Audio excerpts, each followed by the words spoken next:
podcast exploring the science and culture of the emerging psychedelic field with your hosts Kyle Buller and Joe Moore. Today on the show, I get to chat with Dr. Raquel Bennett. We get to recap the recent KRIYA Conference. That was the ketamine conference that took place out in California a few weeks ago in the beginning of November. Had a really awesome time out there. I'm really grateful that Dr. Bennett offered me to come out there. So huge shout out to her for the invitation. And just, I had so much fun. It was really cool to learn about the therapeutic use of ketamine. Got me super inspired, really excited, and also just really fun to connect with everybody out there. Always fun to go to conferences and connect with people. So if you want to learn more about Dr. Raquel Bennett's work, you can also go back into our podcast archive and check out the episode that Joe did with her. So if you go to Psychedelics Today or search on your podcast app and just look up Dr. Bennett's episode, you can learn more about her work. So I'm just going to read a little brief, mission for the KRIYA Conference, or the KRIYA Institute. So KRIYA Institute is devoted to understanding the therapeutic properties of ketamine and related medicines. KRIYA provides clinical services directly to patients, gives presentations about therapeutic ketamine in a variety of settings, and the KRIYA Institute also offers consultation services to physicians and therapists, and they are also the host of the KRIYA Conference, which is the first and largest conference in the world devoted to the use of ketamine. KRIYA's mission is to bring together the most rigorous science and an appreciation of spirit in the study of psycho-spiritual medicines such as ketamine. So if you're a therapist, a physician, anybody that's in the mental health space that wants to learn more about the therapeutic use of ketamine, I highly encourage you to go check out the KRIYA Institute. So that is KRIYA Institute.com. So KRIYAinstitute.com. Definitely check them out. They're doing some really awesome work, and just there's a lot of great resources on the website, a lot of free resources. So thank you to KRIYA for making that available for everybody. All right, and some news and updates. So actually, after the KRIYA Conference, I went down to Atlanta, Georgia to present on spiritual emergencies and a course that I've been offering through my other site with a friend, Michelle Hobart. We presented at a conference called the ASSIST Conference, the American Center for Integrating Spiritually Transformative Experiences. I think I got that right. That was a really fun conference, a lot about spirituality, integrating these types of experiences. And I believe ASSIST was kind of birthed out of near-death experience research. So that was like really cool to connect with that community and to see what they're up to. Had a really great time. And there was also a really awesome talk about 5-MeO-DMT and NN-DMT by Dr. Richard Knowles over there. And if you followed us on Instagram, I did actually stream that on there. So maybe you got to see that. But again, yeah, that was a really fun conference to go to. So yeah, it was back-to-back conferences for me for the past few weeks. So November was pretty busy on my end with just traveling. Let's see, some other updates. So we are launching 2 new groups for our Navigating Psychedelics for Clinicians and Therapists course. You can find out more information at psychedelicstoday.com. Go over to online courses, little drop-down menu there, and click Navigating Psychedelics for Clinicians and Therapists. I believe these groups start in February and runs for about 8 weeks. So if you're a clinician, therapist, anybody working with clients who wants to just get a nice foundation for understanding psychedelics, understanding integration, and all the little nuances of trying to navigate this expanding, growing new field. It's always changing, so getting up to date on some of the latest information and just some of the legal and ethical implications here. You can join us coming in February. Yeah, and if you want to learn more about the course, go on over to psychedelicstoday.com and then a little drop-down menu on online courses and click Navigating Psychedelics. So if you like what we're doing here at Psychedelics Today, you be sure to subscribe on iTunes, Stitcher, Spotify, Google Podcasts, Apple Podcasts, wherever you listen to podcasts. And if you feel called to it, leave a review on iTunes or Facebook. And be sure to share. Best way to support us is to share some content, whether it's a podcast, Instagram post, a blog article, anything that we're doing. Yeah, so share around. That we really appreciate that support, and also the best way to support us. So I'll leave it at that, and I hope you enjoy this episode with Dr. Raquel Bennett and exploring the KRIYA Conference. I had a wonderful time, and yeah, thank you, and we'll catch you on the other side. All right, welcome back, everybody, to Psychedelics Today. We are joined again by Dr. Raquel Bennett. Super excited to have you back on here. I know last time you were on the show, Joe chatted with you. And today we are here to recap the recent KRIYA Conference, which was so amazing. And I'm really thankful that you invited me out there to be part of it. And I'm excited to dig in and kind of chat what happened there. Yeah, right on. I heard that somebody tried to get you to sign their body parts because they were so excited to meet you. Shout out to Dr. Barton, if you're listening. Yeah, that's great. You're a rock star, Kyle. Influencing the field. That's great. Yeah. Well, it's cool to know that people are listening. You know, I think that's the point, and yeah, it makes me feel humbled sometimes. Awesome. So let's dig in and let's chat about what is the KRIYA Conference, why did you put it together, and then some of the objectives that you had with the conference. Yeah, thanks. KRIYA Conference is my baby. It's an international and annual conference that's been running for 5 years, and it's devoted to the use of ketamine in psychiatry and psychotherapy. It started off actually as a lunch, or the original idea was that it was going to be a lunch for me and some friends that accidentally snowballed into an international event. And so this is my fifth. We just had KRIYA Conference a week ago, and that was my fifth and actually final conference. So the purpose of the conference from the beginning was to bring people together from different specialties to talk about the use of ketamine. You know, I'm obsessed with ketamine and the therapeutic potential and properties of ketamine. And it was clear to me from the beginning that there were a couple of different pockets of people who had deep knowledge about ketamine. Anesthesiologists, for sure, get the most formal training in ketamine as a surgical anesthetic. And psychotherapists get training in the differential diagnosis of people who are having psychological disorders or psychological distress. And then there's a huge piece of it that comes from the underground guides, the underground hidden psychedelic community.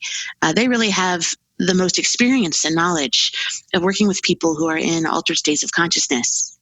So my idea from the beginning was to get people together from these three specialties and anybody else who was interested, to get people into the same room so that we could share ideas and help each other and cross-pollinate, to think about the medical and safety needs with respect to ketamine treatment, to think about the psychological and psychiatric needs of people who might qualify for ketamine treatment, and to think about psychedelic and psychospiritual exploration. So that was what I was thinking from the beginning. And the other thing that was clear to me from the very beginning of doing this is that there were a lot of different camps and a lot of different ideas about the right way to use ketamine. And it was clear to me that all of them were right, that all the different perspectives were valid. And I wanted to make a space where all the ideas were respected. And so that would include low-dose, sub-psychedelic ketamine for the treatment of refractory psychiatric disorders, but also ketamine-facilitated psychotherapy, sort of similar to how they're using MDMA to treat PTSD, but using ketamine as a lubricant for talking. And then there were other folks who thought that the right way to do ketamine was to give people a big kick-ass, am I allowed to say that? Yeah. Shot of ketamine and to blow them out to Pluto and back with an injection. And it was clear to me from the beginning that different people benefit from different things, and that we needed to make a space to talk about all of that. Not that one is better than the other, but rather that the skillful ketamine provider and also the educated ketamine consumer or client would be knowledgeable about different routes of administration and different dosing strategies for ketamine, so that the provider and the client could engage in a thoughtful conversation about what would be best suited to each person at any particular time. So that's been the fundamental thesis, the fundamental premise of KRIYA Conference from the beginning. Ketamine is beautiful. Ketamine is psychedelic. There's a lot of different ways to use it and different treatment for different people. that we should embrace all of the possibilities with this beautiful, magical, unique medicine. So that's what I was trying to do. The other thing that I was trying to do is that I could see that there's a symbiotic relationship between research and clinical practice. And what I mean is I wanted to create a space where clinicians could report what they observed from their own clinical practices from the cutting edge. And, I've been criticized by academic researchers by saying, they've said about me and about my conference, the things that you're presenting have not been, experimentally validated. And I want to say, well, duh, of course not. The whole point is that as clinicians, we have observations from our practice. We bring that information, we make that available. And then when our ideas converge, when many clinicians see something similar, then that's the cue for researchers to then grab that and then do controlled experimental research to investigate the phenomenon. And then the research informs clinical practice. Right. And then clinical practice informs the research. And that's what I mean when I say that it's symbiotic. It's actually a circular cycle of research and clinical practice informing each other. So what I wanted to create a space where researchers and clinicians could come together and exchange ideas and help each other and stimulate each other and create new questions for research and report on what they learned. That's really interesting you would get feedback like that. It seems like it would be beneficial for researchers to know what you're doing, and kind of, I guess an analogy there would almost be like criticizing the underground for doing what they're doing, even though they're full of information, right? And how could that even inform clinical practice in a sense of the protocols that they've been using and the way they approach this work? Yeah, exactly. Absolutely. It's symbiotic, right? We need each other, and both. It's two halves of the same apple in my view. Yeah. So anyway, I for me, that I always ask my speakers from KRIYA Conference, I always ask them the same thing, which is, what did you do in the past year? What worked and what didn't work? And please tell us so that we can learn from each other and so we don't have to repeat each other's mistakes. So anyway, I've been doing this for 5 years. And as I said, this last event that we had is the 5th and final one. And it was amazing. It was mind blowing. It might even be historic. I'm so pleased. I have to say, it was probably one of my top psychedelic related conferences that I've been to. I think what I really enjoyed about it was the variety of talks and the speakers that you invited, and just the topics that were presented, but also, sometimes with the bigger conferences, they end up turning into like social events for me, which, KRIYA was also that as well. But I think since it was like a single track in a sense, everybody in the same room, it was smaller. I felt like I was actually there to learn, versus when I go to some of the bigger conferences, like there's so many different rooms, you get caught up in the hallway, just chatting with people. And there it just felt like, all right, I'm in this learning environment and I'm surrounded by all these professionals, and I really just want to listen to what they're sharing. And so you created an awesome atmosphere there, and the way that you structured all that, and kind of the smallness of it felt really intimate. I kind of like more intimate settings. Oh, thank you so much. I try really hard to plan an event that I would want to attend. I know everybody's really busy. They're giving up their whole weekend to come and, be with me. And I want to keep it interesting. I want to keep it moving. I've gotten several requests to make separate tracks, but I don't believe in that. I think we should all be in the experience together. The weekend, the KRIYA Conference weekend, is a journey with a beginning, a middle, and an end. And there's preparation involved, and there's integration involved. Also, I have to tell you something else, which is that KRIYA Conference has CME accreditation. That means that the physicians who attend can get units for their medical education, which I'm really proud that I was able to get that. That's not so easy. Seems huge. Yeah. And so I have a personal goal of seeing how many times I can use the word psychedelic in one weekend without losing my accreditation. So we try to get that in there as much as we can. Was that hard to get through a process? Well, I'm sort of making a joke, but whenever you have CME, there's the possibility that you could be audited. Right. And so really what I'm trying to do is to bring together the science and the spirit of a medicine that has psychedelic properties. That's not the only way to use it, but to bring together the psychedelic psychedelic wonder and possibilities with ketamine, but also with really solid medical science, chemistry, and pharmacology, and trying to find how all that fits together. Yeah. Yeah, well, you did a wonderful job, and I learned tons. And I liked how you also opened up with saying that ketamine's a flexible tool, and just having all these different people there presenting on how they're using it. And it's just fascinating, the different protocols and the different approaches, the different dosages and routes of administration. I mean, it's really fascinating. Yeah, so thanks. Thanks for noticing that. So that's deliberate on my part.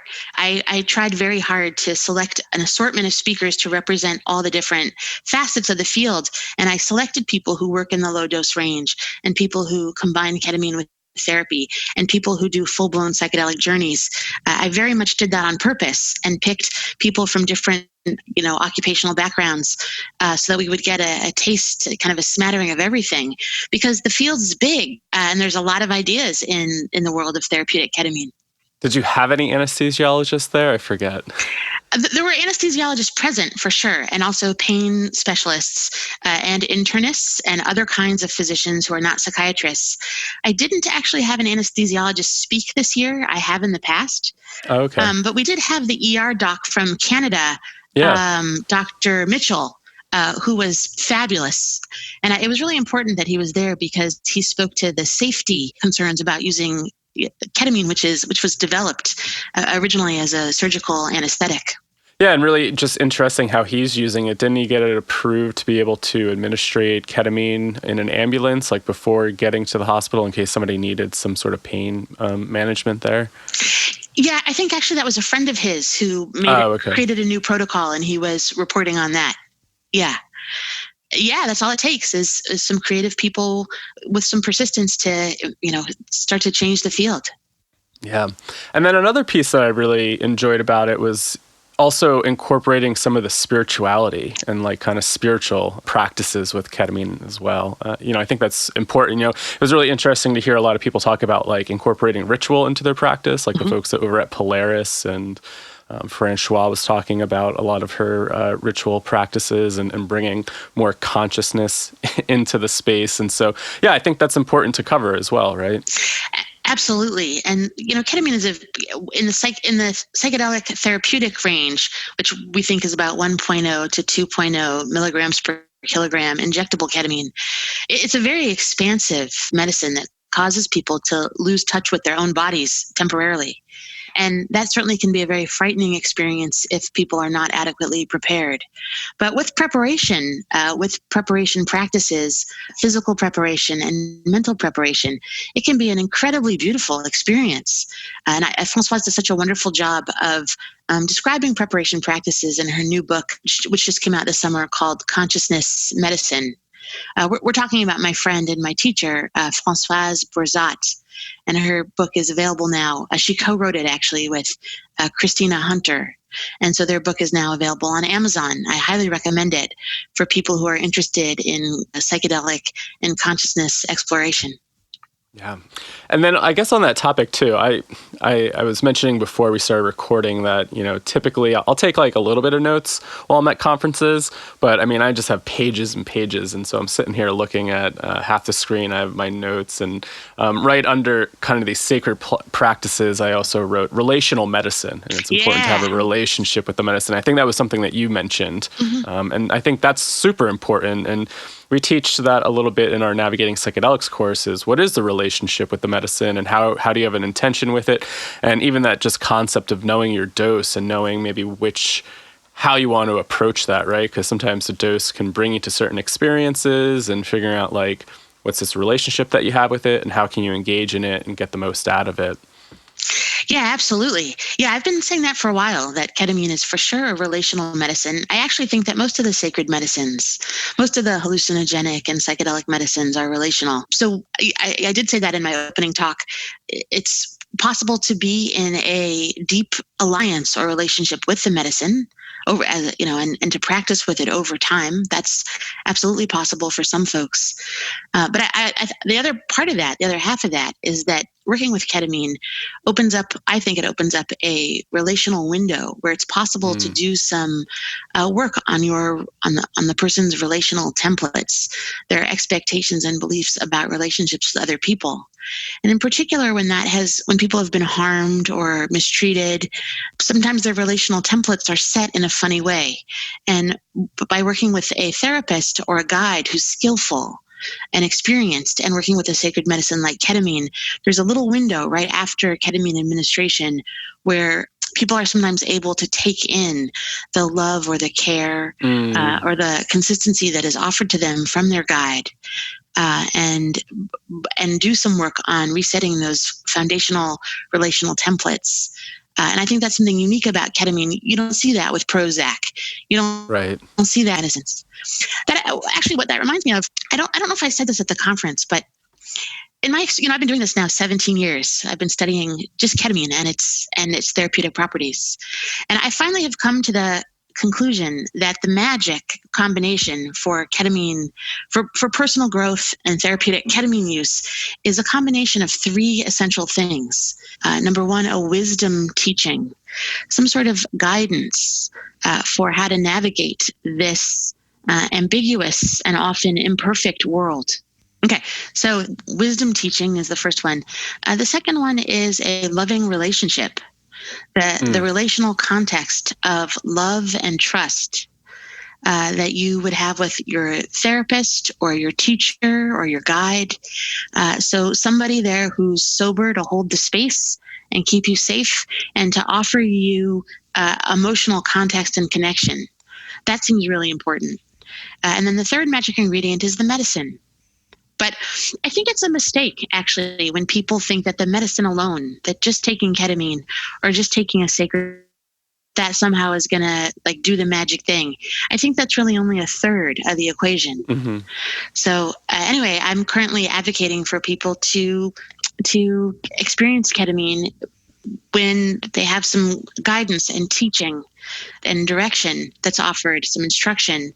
And there's as I said, a loving, safe, relational context and sacred medicine in any dose.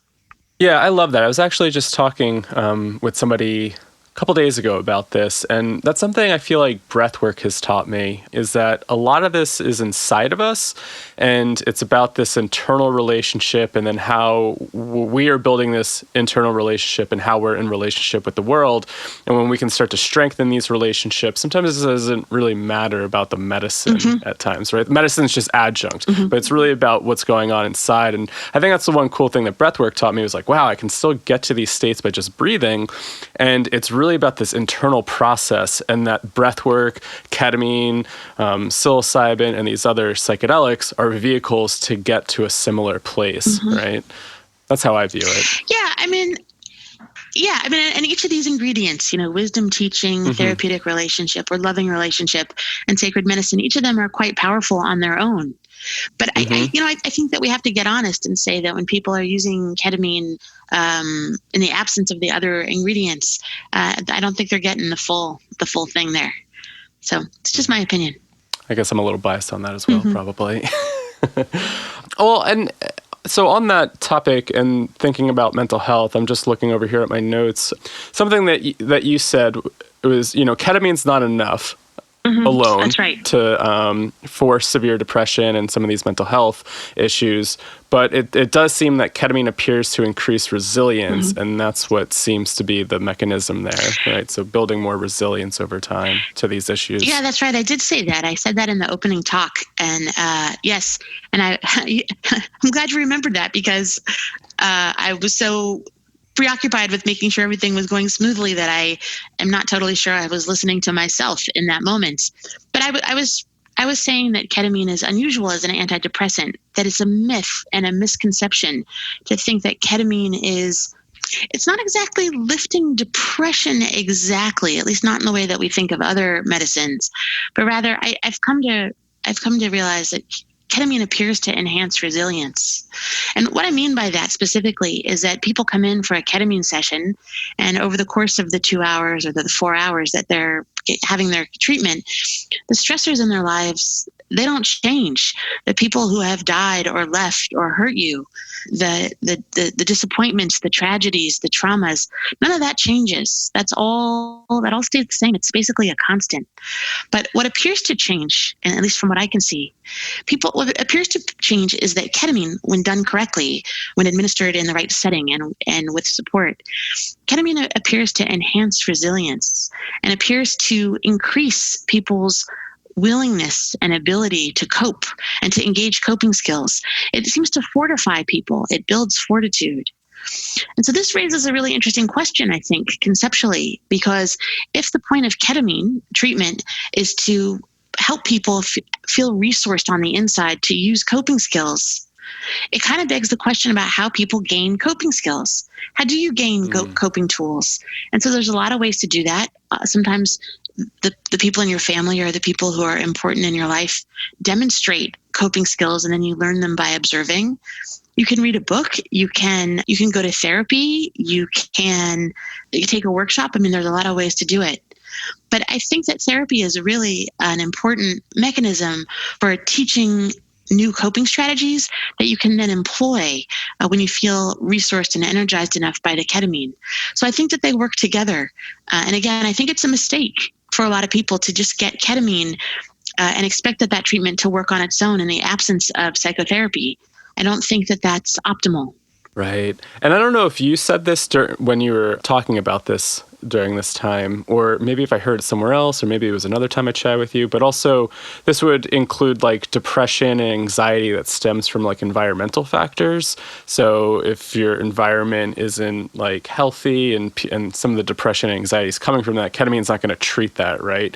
You have to kind of come back and change that environment, develop new coping strategies, learn how to deal with that. I'm not too sure if you said that or I heard that somewhere else. I don't think that was me that said that, but I like the idea. But that's the whole point, right? Is that the stressors don't change. And so we as people, the challenge is to be flexible enough and strong enough and motivated enough to be able to cope with the crazy stuff that life throws at us. And I think ketamine is helpful with that, but just it's not as linear as some of the articles in the public press would have you think. It really is for me, it's about resilience and coping. Yeah, I love that. And whenever I think about that as well, I kind of think about more like that trauma theory, right? Like with working with trauma and trauma-informed therapy, it's like building resilience, right? It's like the trauma is never going to go away, but how can we build up that resilience to then deal with what's coming at us on a day-to-day basis? Yeah, right on. No, I was going to say, if you want to dig in on some of the highlights or things that stood out. Yeah, I would love to. Figure we'd switch gears. Yeah, right on.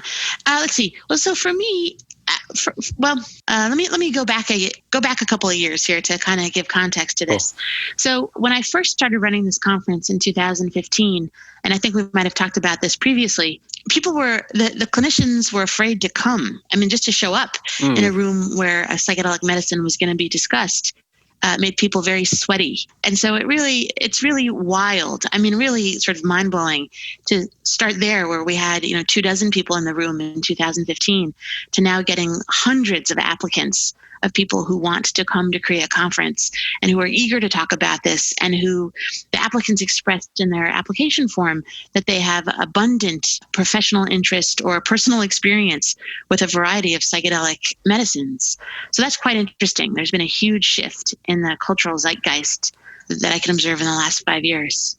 But in any case, last year in 2014, something important happened, which was a whole bunch of psychiatrists, one after the other, stood up and gave a talk and said, oh, by the way, this was last year, oh, by the way, I've been using injectable ketamine in my office-based psychiatric practice. And oh, by the way, we've been giving big doses of it, higher than the NIMH anesthesiology protocol. And it works fabulously.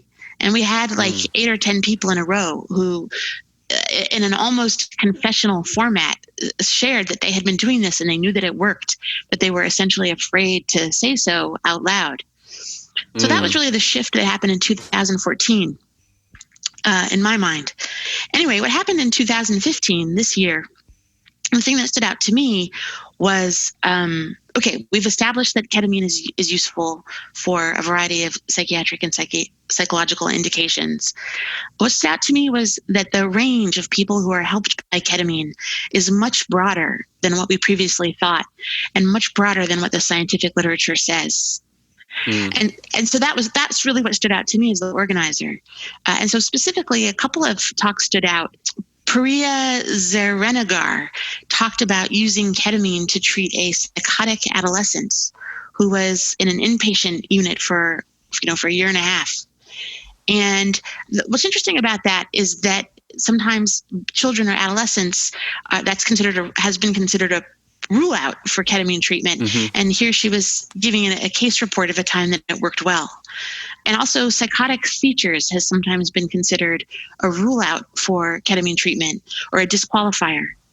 And here is an example. I mean, I hear this all the time, but it's not documented anywhere. Here's an example of a patient with psychotic features who benefited greatly from ketamine treatment. So that's new. Let's see what else. A couple of other things that stood out. Dr. Dakwar talking about combining ketamine treatment with mindfulness meditation training to treat patients who were wanting to recover from substance use disorders, severe substance use disorders. So that's interesting because substance use is a potential rule out or disqualifier for ketamine treatment. A lot of clinicians are afraid to substitute one mind-altering substance, a legal one, for some sort of illicit substance.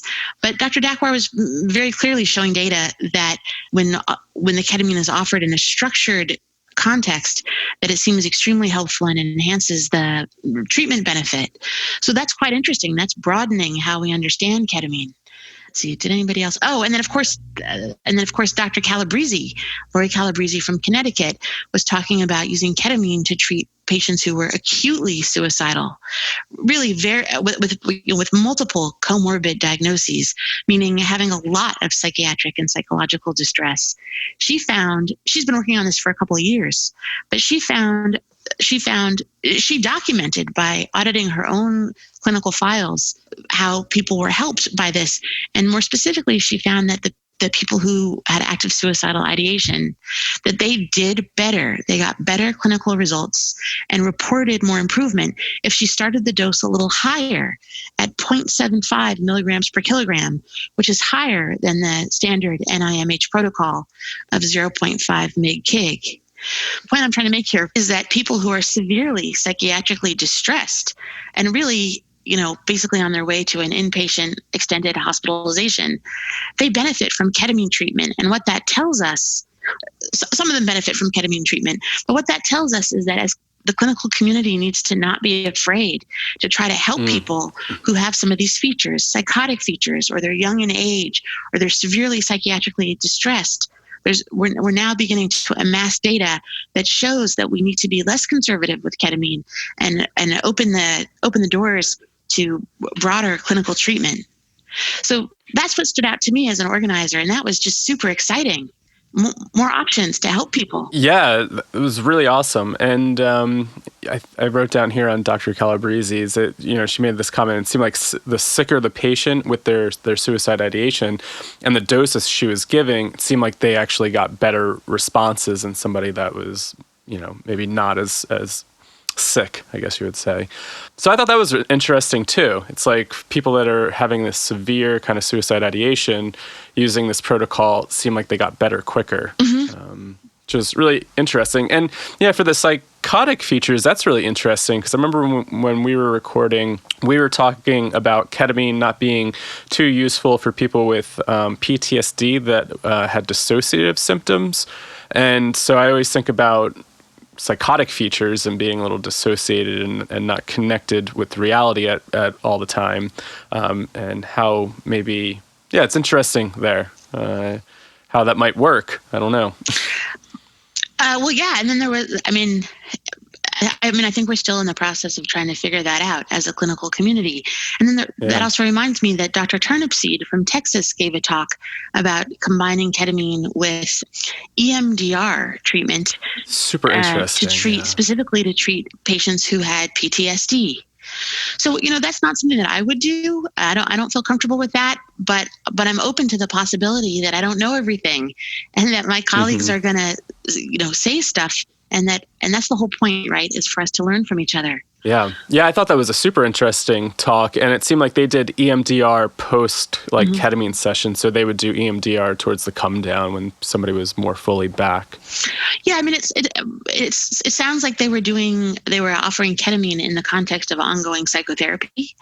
And that the style of therapy that office uses is EMDR. But, as we saw from all the other clinicians, it seems that really any style of psychotherapy is compatible with ketamine. That's one of the things I'm concerned about. People ask me all the time, is there a superior, therapy approach to combine with ketamine? And the answer is the superior approach is the one that you're good at. As the clinician, what do you like to do? How are you trained? Do that. There's no evidence whatsoever that any particular style of psychotherapy is better or worse.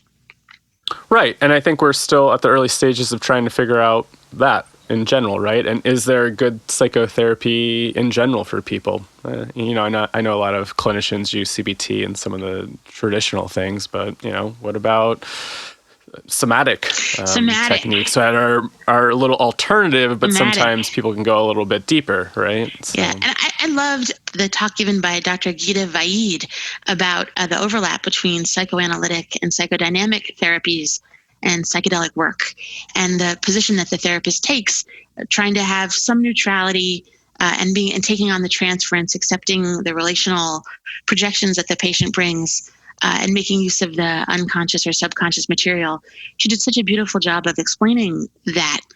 So, that's another great example of different clinicians use different styles of therapy, and, you do the thing that you love to do. Yeah, her talk really stood out. And just thinking about the length of time for the session, she said they were doing about 4-hour sessions with folks. And it seems like you could do a lot of work in 4 hours with ketamine and adjunct with therapy there. Yeah, our individual sessions in our practice are also 3 to 4 hours when we're working in the psychedelic dose range. But I want to be clear that only 1 in 6 patients actually are a good candidate for psychedelic dosing, psychedelic ketamine experience. Other folks get lower doses of ketamine. And when you do a 4-hour session, about half an hour of that is just kind of checking in and getting connected. And then active medicine, that's about an hour. The patient isn't talking. And then another hour of quiet recuperation. The patient also isn't talking. And then we eat, and then we start talking. And so there's only maybe an hour and a half of talking. It's not 4 hours of talking. It's important for potential clients to understand that. I would add, as long as we're on this, that for ketamine-facilitated therapy in a lower dose range, like with lozenges or something, or actually the route doesn't make any difference. It's only the dose that matters. That you can get it done in about 2.5 hours. So again, it's dose dependent. And it's really important for clients to discuss explicitly upfront with the clinician what approaches the therapist going to use, how long is the session going to be, what dose of ketamine is the clinician going to offer or is planning to provide, and to make sure that the client and the therapist are on the same page. Because again, there's a lot of different ways to do this. And actually, I wrote a summary article about this that's available for free. We can put it up again. The MAPS article where I outline the different approaches to ketamine treatment so that clinicians and clients can communicate more clearly. Yeah. What would you said there's only certain people that would be a good candidate for the psychedelic, and what would that entail? Oh, yes. That is a longer conversation, and so you have to take my class for that. So we're going to have to table that for a different discussion. Okay, cool. But yes, it's a wonderful question, but one with a long answer. Long answer. Okay, totally fine. Yeah, was there anything that stood out? Like, did you learn any new, it seemed like a lot of people were talking about the dosing that they would use. Mm-hmm. Did you learn anything new on how people are dosing people and any new dosing strategies there? I don't know that I would say that I learned anything because, of course, I talked to all these people throughout the year. So nobody really said anything that was a huge surprise. Again, what stood out to me was the variety, the range of what people are doing. Some clients, just need a little tiny bit of ketamine and are using it at home in the form of a lozenge by themselves. And other folks are coming in and having ketamine facilitated therapy. And the ketamine is provided by IV or injection or in a lozenge or even in nasal spray. And then some folks are getting full-blown psychedelic experience, which is typically provided by injection. And the fact that all of it works some of the time, that was what's interesting to me. Yeah. What stood out to you? What do you remember? So one thing that just popped in my head was in terms, I guess, of dosing and routes of administration, it did seem like a lot of people like to use IM, and then there's the benefit of doing IM, of having multiple injections for sessions versus like just using the lozenges and having a slower come up. And then, I guess how it metabolizes in the body is a little bit different, a little longer than an IM would be. Mm-hmm. So I thought that was really interesting to hear. A lot of people actually prefer that sometimes over like lozenges and IV. Well, we definitely prefer IM in our practice, and that's what I teach to my students. We may have touched on this in a previous talk, but let's talk about it again. So there's a couple of advantages to injectable ketamine over lozenges. So number one, it's the cheapest way of doing it. Nothing is compounded. You just order the ketamine as an office supply, which a physician with a DEA number can do. And then you buy the sterile syringes and you're good to go. And of course you have rescue meds and equipment and all that jazz. But the thing is that injectable ketamine is by far the cheapest way to do it, number one. Number two, it's super precise. You have a pretty good idea how much medicine is getting to the patient's brain. And so this brings up a concept that we may have touched on before called bioavailability. That word means how much, when you administer medication, how much of the medicine that you administered makes it to the target organ to do the job that you intend for it to do. And so with injectable ketamine, we think that 93% of the medicine that's administered makes it to the patient's brain and does the magic thing that ketamine does. But when you put the ketamine up your nose, nasal ketamine, or if you put it across your gums, so you put it in your mouth and absorb it that way, it's very loosely estimated that 40% of the medicine actually makes it to the patient's brain and the rest is just excreted. And in fact, it's not really 40%. It's actually been calculated at like somewhere between 30% and 60% of the medicine that you administered actually is doing the job it's meant to do. Well, that's a really huge range of variability, and it varies from person to person and from day to day, and even from hour to hour. And that's a big problem. That is suboptimal. That is undesirable when working with a powerful medicine. You do not want it varying in its bioavailability. And so that's the big drawback of lozenges, is that the bioavailability is variable and poor. It's under 50%. That's not good. The advantage of lozenges, number one, there's no needle, and so that's good for people who don't like needles. Mm-hmm. Using a needle, you're violating the basic barrier of the body. Your skin is what separates your inside from your outside. Mm-hmm. And so putting something into somebody's body is invasive, and there's good reason to be thoughtful about that. But also, the use of lozenges makes it possible for psychotherapists to do therapy without having a medical provider in the room. Right. We've talked about this, I think, previously. So that's a real advantage. And then there's the possibility that patients can have ketamine to use on their own at home. And that's a whole complicated can of worms that we talked about at KRIYA. That's good because it increases economic accessibility. I like that. What I don't like is the liability for the providers, the possibility that the patient could injure themselves or have an accident, or that the medicine could be diverted, or that the patient could have a medical or psychological difficult experience. That's worrisome. And so I think, I think a lot of the clinicians are on the fence about this prescribing at home thing. It's legal, but it's tricky. Yeah. But anyway, I think we're still figuring out what the role of lozenges is going to be in ketamine treatment going forward. Yeah. Awesome. Thanks for that. Yeah, I'm looking here at my notes as well. I really appreciated the talk by Nate Schmidt, the nurse practitioner he's in Canada, correct? He's in Vancouver? Seattle, Washington. Washington, okay, yeah. And I actually chatted with him at the little reception afterwards, and I said, hey, I really enjoyed your talk, and he was like, oh, okay, I'm glad. I thought it might have been a little boring because there's a lot of practitioners here that had their practice established maybe. So he gave a talk on how to set up a practice in the sense of timing. If you have a therapist or a nurse practitioner or psychiatrist to administrate the medicine, and just the structure of how that was, and had some nice graphics there. And so as somebody who is, not practicing at the moment, but just thinking about getting things established, or for a lot of the newcomers of like, how can I do this? I thought that was like a really awesome thing to include of like, oh, here's a model that somebody's been working on. And it seemed like a nice template to just present at a conference for people that are wanting to get involved, and they're like, well, I don't even know how to set this up, right? So, I was just really appreciative of that talk. Yeah, as well. Yeah, right on.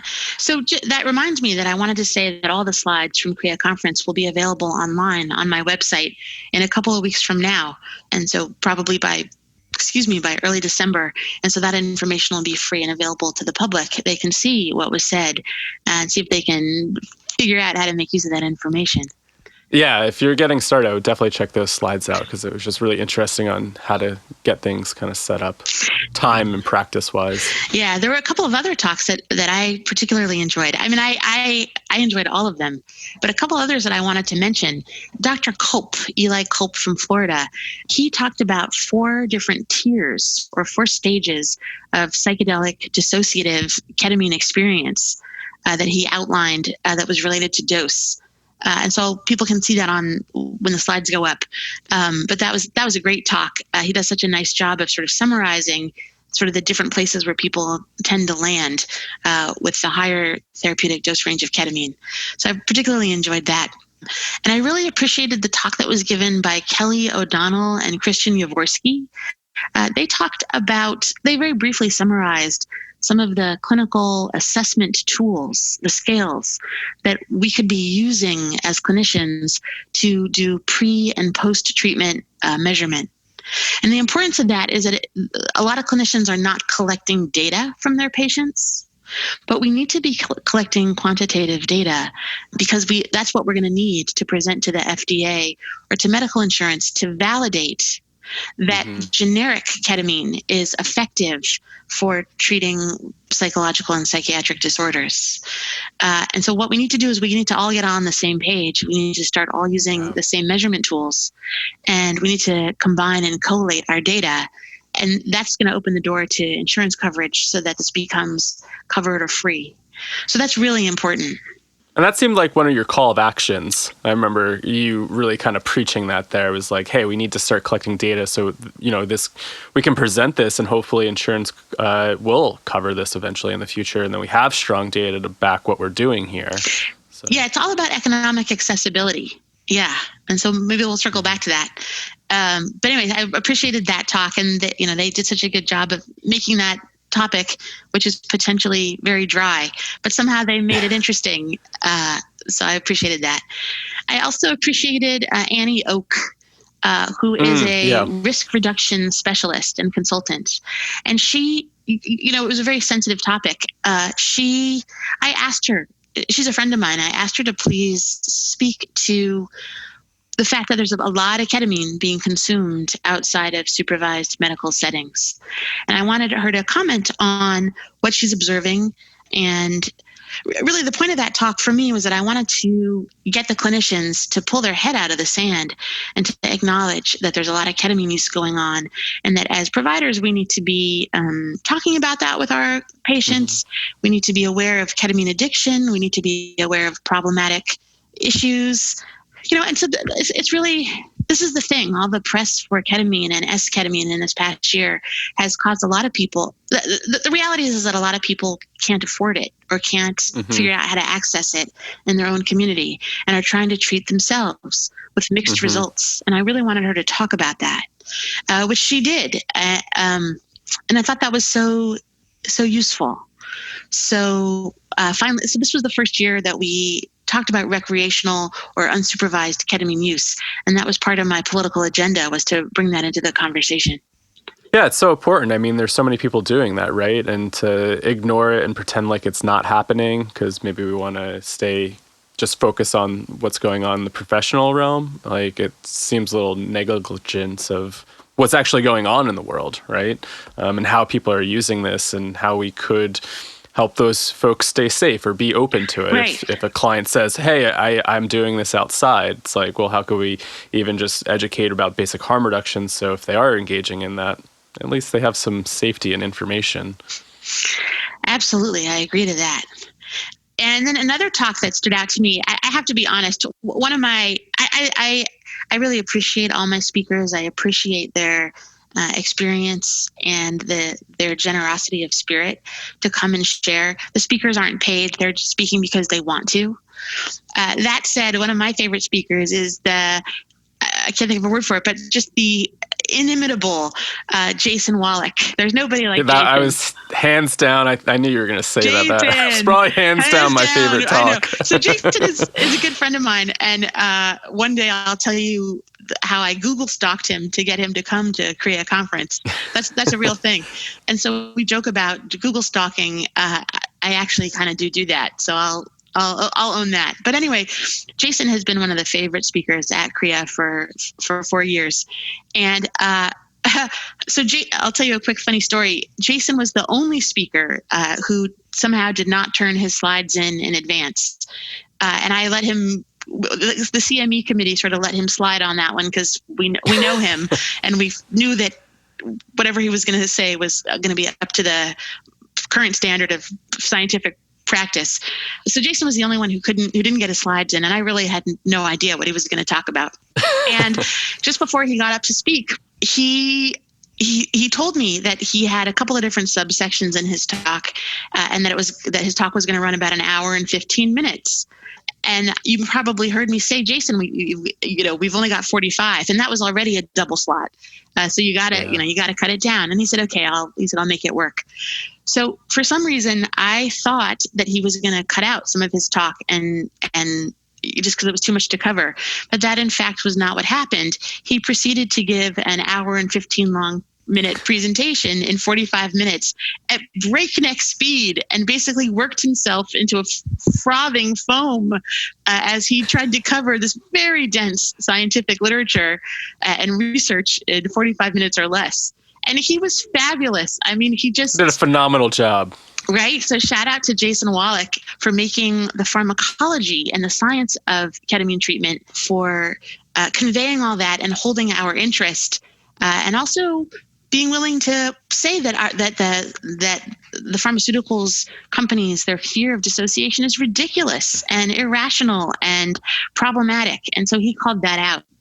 That was the part that really stuck out for me, was like this dissociation phobia, and that, like, he mentioned something about doing, I don't know if he did it or there was some study about folks that drink, mm-hmm. and that a few beers and then ketamine, the person couldn't tell the difference mm-hmm. between the two. And just pointing out, anybody can go down to the liquor store and get alcohol and go home and drink, but why are we so afraid of having a drug that produces a little bit of dissociation within the confines of like a professional looking over you within a medical setting?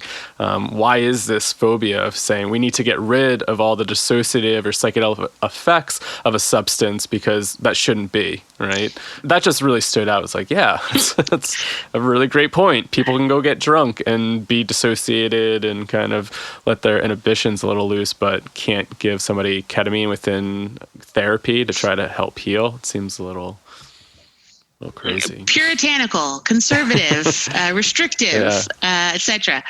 He said something else. He was talking about how the dissociative effects of this category of medicines, of medications, that dissociation is a marker of therapeutic mm-hmm. effectiveness, and that he was describing how many pharmaceuticals, many new medicines that may have antidepressant properties were eliminated from the research pipeline because they were too dissociative or too psychedelic.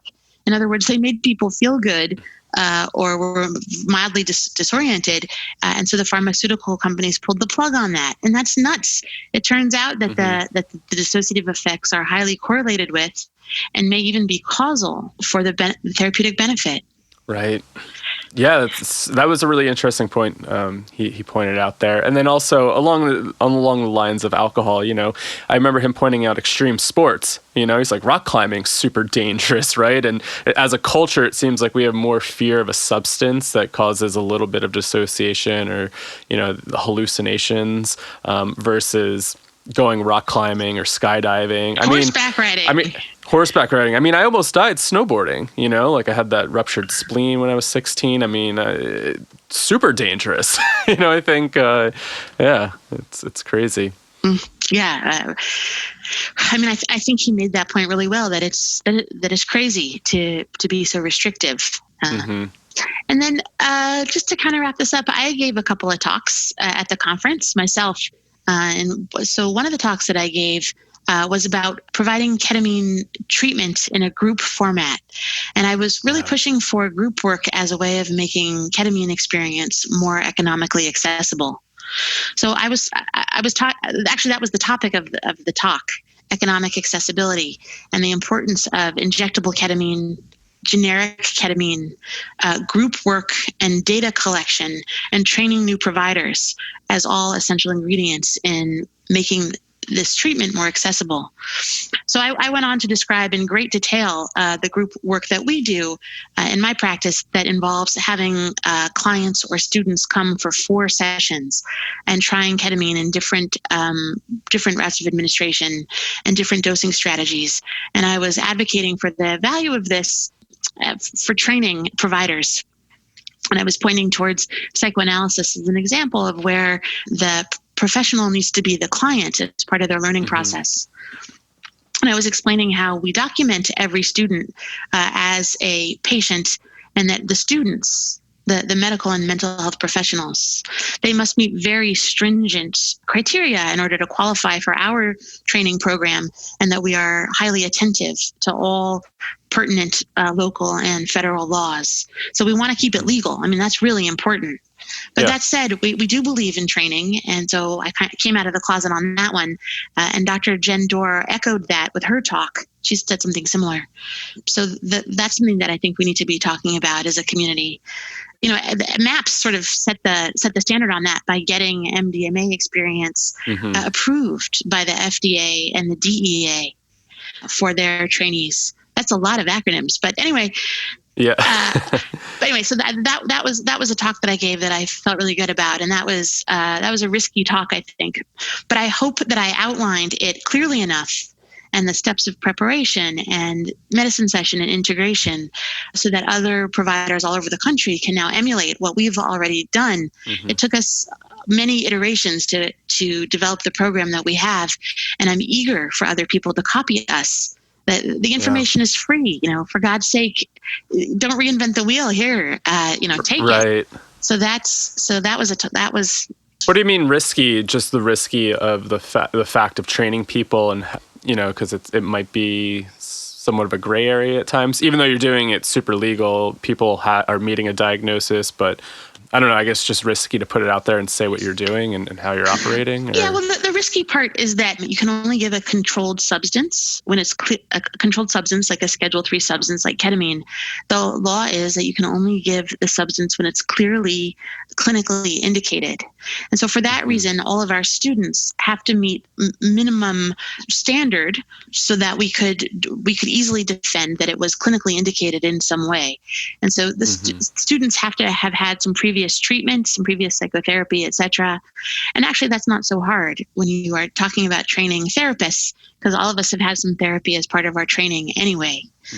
So without going into great detail about it, it's not clear that it's totally legal to just give ketamine to your community of friends and colleagues just because they want it. That's a little risky. So as I said, I tend to be conservative about these things. Just good. Because I want to keep it safe. I don't want the DEA knocking on my door. But if they come, I am fully charted. And I feel confident that what I've done is legal. But in any case, it is important for everyone to be attentive to that. But so anyway, that was one talk that I gave. And then I ended KRIYA Conference with some advice for going forward, some guidance for the field. And I talked about what I'm going to be doing at KRIYA Institute going forward.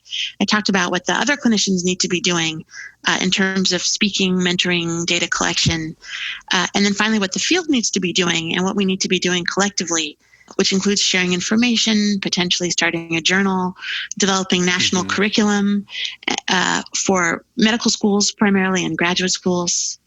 And finally, this question of a certification program, is it necessary to have some sort of specialized training in order to work with ketamine in your practice? And if so, who should be in charge of that? And so that was a question that we discussed. And then I ended actually by recapping something that we've discussed before, which is the role of ketamine in personal growth and spiritual exploration. Is it legal? Is it ethical? Is it beneficial to give ketamine in the context of psychotherapy for people who don't have a psychiatric disorder, who are not diagnosable? So I think this is right where the field is stuck right now. Yeah. And so as we've talked about before, we have established in the field of medicine that ketamine is safe for people who are medically fragile. And big doses of ketamine are used for people in roadside emergencies and in combat medicine and in surgical ERs, et cetera. So we've established that. And we've established over here that ketamine is safe and effective in a low therapeutic dose for people who are considered psychiatrically fragile, people who are suicidal, people who have severe refractory psychiatric disorders, a whole variety of disorders. And so now we've got it bookended. We've got psychiatrically fragile on one end. I apologize for that term. I didn't make it up, but that's what it's called. We have ketamine being safe for people who are psychologically distressed on one end. We have ketamine being very safe when medically supervised on the other end. And it becomes difficult to argue that it's somehow not safe to give ketamine in the middle dose range to people who are healthy. That makes no sense. That's just an unreasonable argument. And so I think that that's where the field is going to go, is into exploring how we can make ketamine more available and more accessible in a safe way for spiritual exploration, for existential exploration. And hopefully that'll set the path for some of these other medicines, the other sacred medicines that are coming down, that are in the works. Right. I was going to say that seems to be one of the critiques of the medical model with psychedelics is that, it's only going to be accessible for people that meet, a certain diagnosis, and for healthy individuals, if it's just legal for the medical world, it's going to be a lot harder to access. So yeah, you have a good point there. It's like ketamine is available right now, and can we start working towards that? I think that'd be super interesting. And I'm glad you brought that up too, because right after the conference, I saw somebody post on Facebook about that and said, hey, is there a ketamine place or a ketamine center that I can do self-discovery work with? And I was just like, oh, Raquel was talking about that. It doesn't seem totally legal yet. It's not totally legal yet. It's I would say it's in a gray zone. And I think that clinicians would be wise to be very careful, conservative, and prudent in what services they advertise, because that's going to attract the attention of the authorities in a bad way. So you want to be really thoughtful about that. That said, there's no doubt in my mind that ketamine is a useful adjunct to psychotherapy for personal exploration for a lot of folks, again, in a contained environment. And I'm eager to see how we can make that more broadly available, how we can make that fully legal. And so I guess I'll kind of bring it home, or slide it into home by saying that one of the things that's troubling for me is when folks in the community, in the psychedelic community or in the medical community, say, it's frustrating that ketamine or that these medicines aren't fully available yet. And what I want to say in response to that is slow down. Rome wasn't built in a day. It took 17 years of my life personally to help get us this far in this conversation. And it may take 17 years more for ketamine to be accepted as an adjunct to psychotherapy, or for it to be fully covered by insurance. And I hope that it doesn't take 17 years, but it might. And I think that one of the things that we need to keep in mind is that this is a process and it's an evolution, and that each step forward is a baby step toward the end goal of the kind of world that we want to create. And I think that we need to cultivate some patience. We need to work toward better cultural sensitivity in the way that we interact with our patients. And it's a process. We need to work toward economic accessibility, and it's a process. There's many things that we need to understand, and it's coming, and we just need to give it some time and persistence, some effort. We're going to get there. I have hope. It's the more people I talk to, I mean, it's just so surprising how fast it's growing. And I just saw that USONA today, or at least they published today, that they got FDA breakthrough therapy status for psilocybin so that's exciting. Another one in the book. So you have MAPS, Compass, and USONA all in breakthrough therapy status with the FDA. So I don't know. It seems like it's really moving, but can take more time, right? There's a new medicine, a new ketamine formulation that uses generic racemic.